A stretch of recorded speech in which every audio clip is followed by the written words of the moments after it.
Hey everyone, Mr. Overon here with Mr. Overon's Tarot Reading Services, and today I am doing a video about love spells. Not necessarily how to cast a love spell, but just love spells in general, because it is my #1 requested service. Like, I'm constantly getting emails, can you cast a love spell on this person or that person? Can you, like, help me do a love spell? Can you show me how to do a love spell? And so on and so forth. So, first off, love spells are very, very temperamental. Their success rate is honestly like maybe a 35 percentile success rate. There's a lot of stuff that goes into casting a love spell. There's a lot of probabilities. There's just a lot of everything. Like, the affairs of the heart is one of those things that magic really cannot alter too well. And the reason I'm pausing a lot is because I'm trying to think of the best words to use. But, you know, love spells can be cast and they can work, but they are actually considered a form of black magic, because anytime that you use a magic to influence another person or to subdue their will and like turn them to you or whatever, that's technically in the realms of black magic or what have you. But there are those times where love spells are successful, for lack of a better word. I'm just trying to find the best words to use, because, like I said, it is a very delicate situation. Magic works on the path of least resistance. So, that being said, when you're casting a love spell, it's like trying to divert a river to like change its natural flowing path. And if the person is single and they already have a proclivity towards you, a love spell very well could work. And that's just like kind of, instead of diverting the river, like maybe putting a little channel out there and the river running down that channel and still continuing on its path.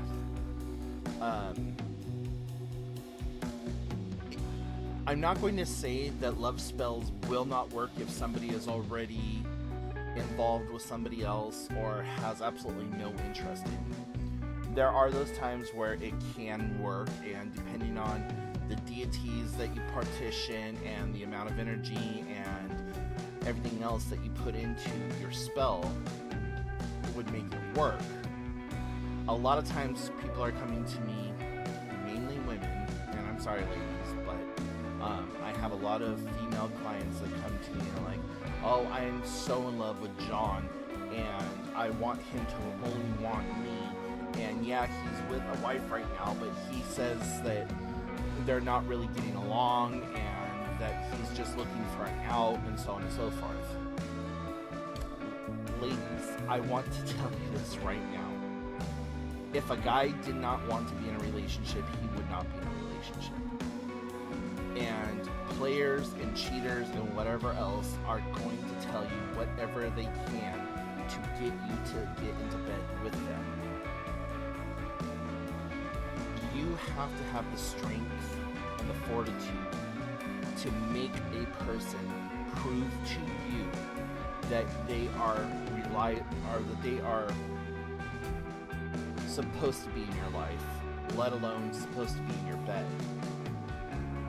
Now, lust spells and just quick fuck spells, those those are not considered love spells, in my opinion. Like, if you just want to get laid, cool, you know, that's a spell that you can use. You just be like, hey, you know, I want this guy to just, like, ravish me for a night, or this woman to ravish me for a night, and move on about your business. Those can work, but, you know, it's best to just try to approach the person one-on-one in any regard, be it for an actual relationship or for a fling. So that being said, it really is difficult to get a love spell to actually take hold. I cast them all the time for people, and I always preference by saying it is best to cast a spell into the universe than to put a spell on a particular person.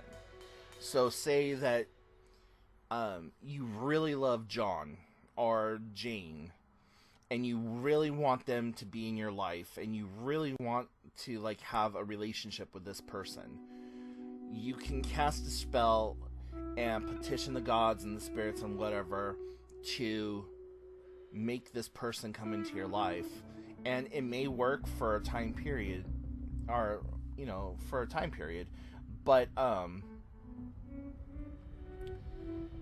you are only going to keep that person in a lover's situation for a short period of time.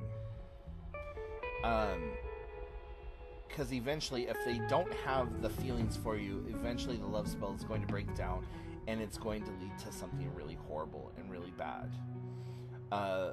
For those of you who grew up in the 90s and you watched the movie The Craft, think of the love spell that Sarah does on Chris and how badly it goes. I hate to use pulp culture and movie references, but that legitimately is like the dark side of a love spell.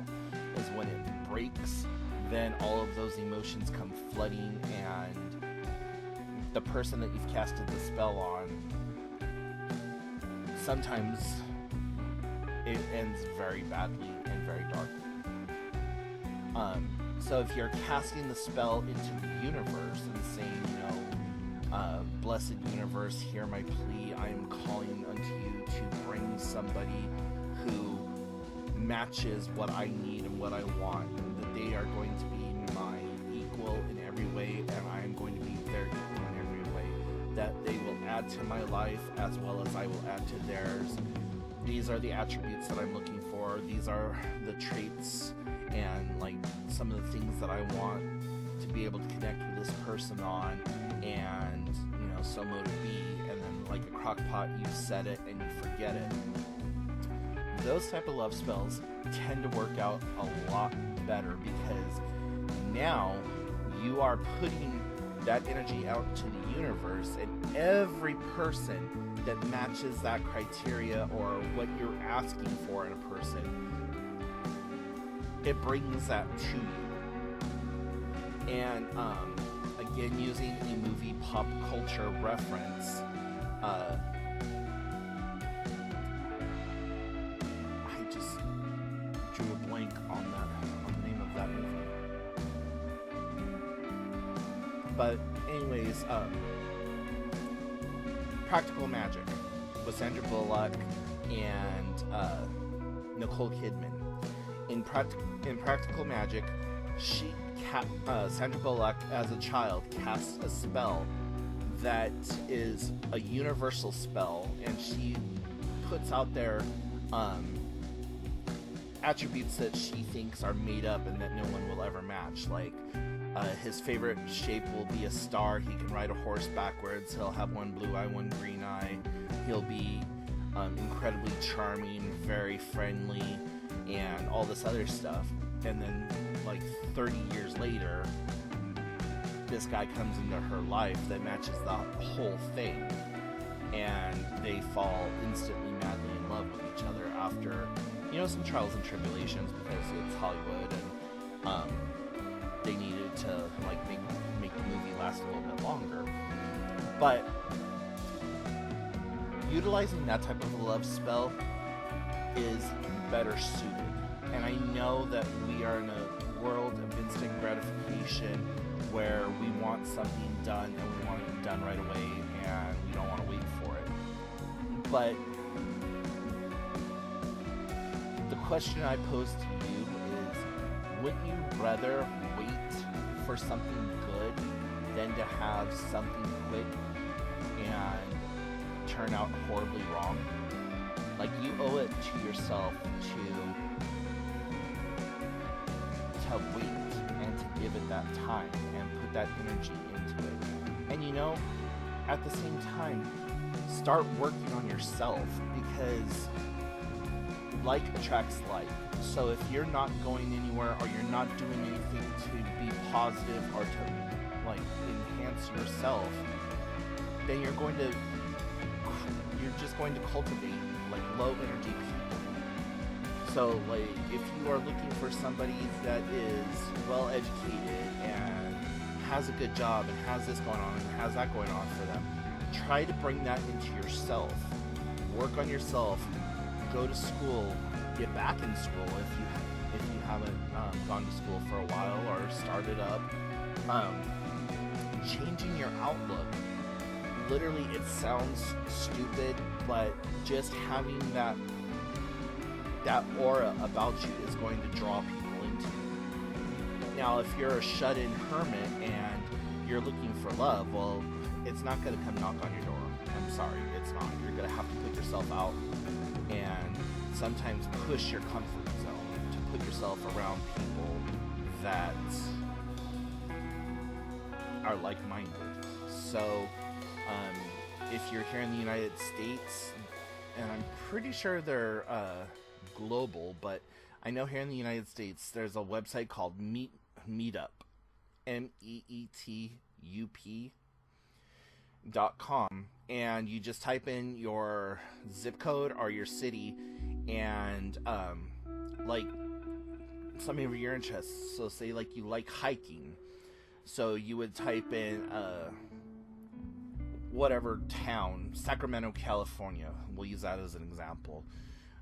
Sacramento, California hiking, and it'll bring up multiple groups that have people in there that are all about hiking, or belly dancing, yoga, spirituality, whatever, and you're gonna find it. And you know, go in, start joining those groups, making an effort to get out and meet people. Even if you're low income, you can still find a way to meet up with these people. So when it comes to working a love spell, you've got to start with yourself. And again, it's hokey or whatever sounding, but when you start loving yourself and you start working on yourself and you change your vibrational pattern, those changes are going to attract other changes that are just as good for you. If you want to actually cast a spell, get yourself a white candle or a red candle or a pink candle. Think of all the attributes that you want this person to have, and think of all your positive attributes and like how you want to add something to their life, how you want them to add to your life, and sit there with that candle and just visualize and meditate on it. And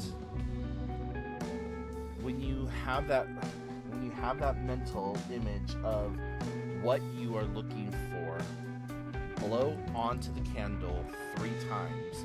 Take a deep breath in and like feel that energy coming up through your feet, all the way through your chakras, into your heart, into your throat, and then out your mouth into that candle. So you go.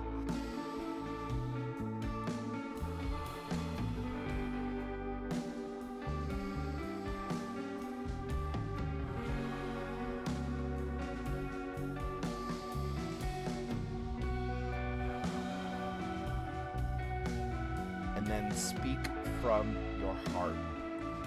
If you follow a particular god or goddess, speak to that god or goddess. If you want to partition just the goddess of love, you can use the Greek god of love, or goddess of love, who is Venus. You can use the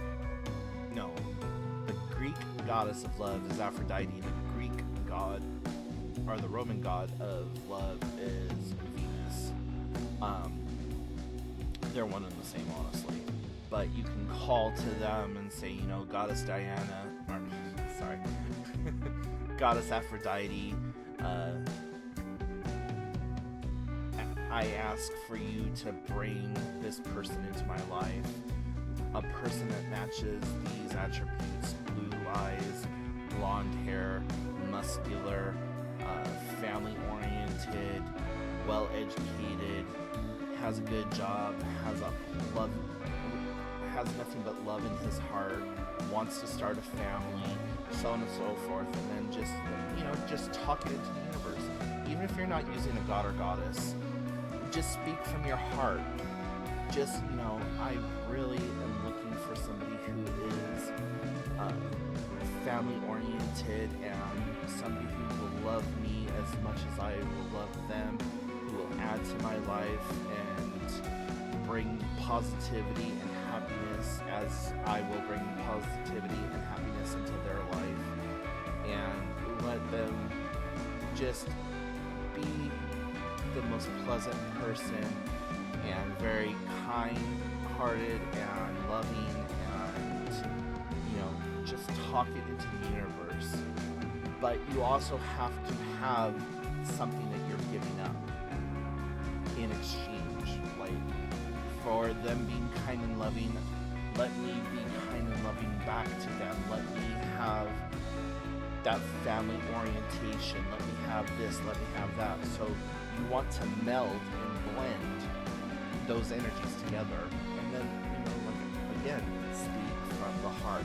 That's the most powerful, the most truest love spell you are going to cast, is something that you speak directly from your heart, not something that you download off of Google, not something that you get out of a book by Llewellyn or whatever else. You can hire somebody to cast a spell. You can hire me to cast a spell. My spells start at $30 and go up from there for love spells. If you're not comfortable with casting them, but just know that anyone who promises you that their spells, that their magics will work 100% is lying to you, and they are only trying to get your money. And I am upfront with any type of magic that I work. When you contact me for a consultation or whatever else, I spend several minutes explaining to you what to expect from the spell, what may or may not work from the spell, suggestions to edit the spell or whatever else. And I am fully transparent and honest with you, and a lot of times you're not going to find that with many other people. They're going to say that they are, but at the end of the day, they are just there for whatever money that they can get out of your purse or wallet. I do this as a religious service. I am a practicing witch. I live my life in a very cohesive manner, and I try to practice what I preach, and in doing so, when I do services, I do it from a place of love, respect, and honor for the deities and my patron god and goddess that I work with. So there it is. Sorry it's not all big and flashy, and if you've lasted this long, congratulations. You've taken the first step in actually casting and creating a love spell that is going to work for you. So if you have any further questions, comments, or concerns, put them in the comment section down below. And if you want to talk to me directly, you can shoot me an email. It's mroveron@gmail.com.